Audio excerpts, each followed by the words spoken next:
আসসালামু আলাইকুম। আপনারা দেখতেছেন এটা একটা গুরুস্থান, অর্থাৎ অনেক কবর। তা আমার উদ্দেশ্য হয়েছে এরকম একদিন কবরে আমাদেরও আসতে হবে। তো কবরে আসার পর সাথে সাথে ফেরেশতারা তিনটি প্রশ্ন করে, এটাই আমরা জানি। আর এই তিনটি প্রশ্নের জবাব দিতে পারলে সঠিক, সাথে সাথে জান্নাতের বিছানা আসে কবরে, সাথে সাথে জান্নাতের পোশাক পরায় দেওয়া হয় এবং জান্নাতের সাথে সংযোগ করে দেওয়া হয়, যেন আপনার কবরে আল্লাহ তাআলা বলছে আরাম হয়, শান্তি হয়।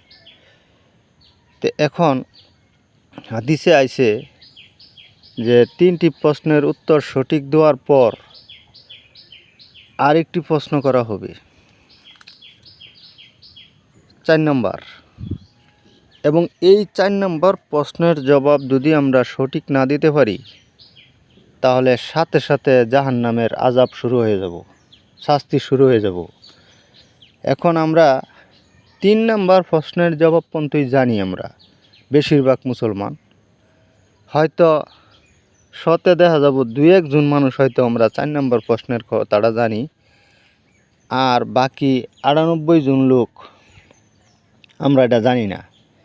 এই জন্য আমার এই ভিডিওটা অনুরোধ করব সকলের কাছে শেয়ার করে দিবেন, লাইক কমেন্ট শেয়ার সাবস্ক্রাইব করবেন। আর এই ভিডিওটা প্রথম থেকে শেষ পর্যন্ত মনোযোগ দিয়ে শুনবেন।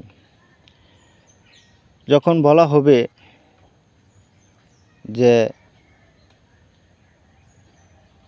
তোমার রবকে, তখন আমি যখন এরকম বলবো যে আমার রব আল্লাহ, তোমার দিন কি, যে আমার দিন হয় ইসলাম। যখন হুজুর পাক সাল্লাল্লাহু আলাইহি সাল্লামকে দেখানো হবে যে ব্যক্তিকে, যে ইয়া রাসূলুল্লাহ তিনি আল্লাহ রাসূল, তো এই উত্তরগুলো সঠিক দেওয়ার পরে বলা হবে 4 নম্বর প্রশ্ন, যে তুমি এগুলো কার কাছ থেকে শুনে বললা, কোত্থেকে বললা তুমি। তখন আপনি যদি বলেন যে আমি কোনো বড় হুজুরের কাছ থেকে শুনে বলছি,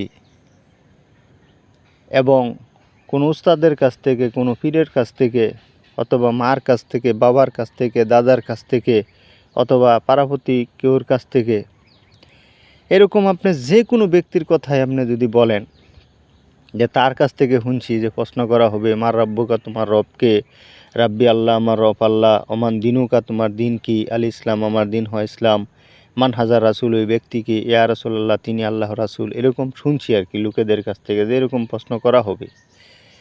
তে আল্লাহ তাআলার ফেরেশতা তখন বলবে তুমি মানুষের কাছ থেকে শুনছো না? হ্যাঁ। এই কথা বলার সাথে সাথে শাস্তি দেওয়া শুরু হবে কবরে। আপনার প্রশ্নের উত্তর 3টা সঠিক দেওয়ার পরেও আপনার উত্তর দিতে হবে যে আমি আল্লাহর কালাম কোরআনে কারীম থেকে এটা আমি পাইছি, যে কবরে 3টি প্রশ্ন করা হবে এবং এই 3টি প্রশ্নের উত্তর সঠিক দিতে পারলে কবরে জান্নাতের সমস্ত নাজ নিয়ামত দেওয়া হবে।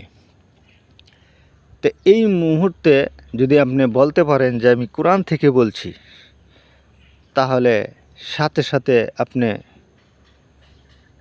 ফেরেশতার কাছে জান্নাতের নাজ নিয়ামতের সব ব্যবস্থা পাওয়া যাবেন। সে বলবে উত্তর সঠিক হয়েছে।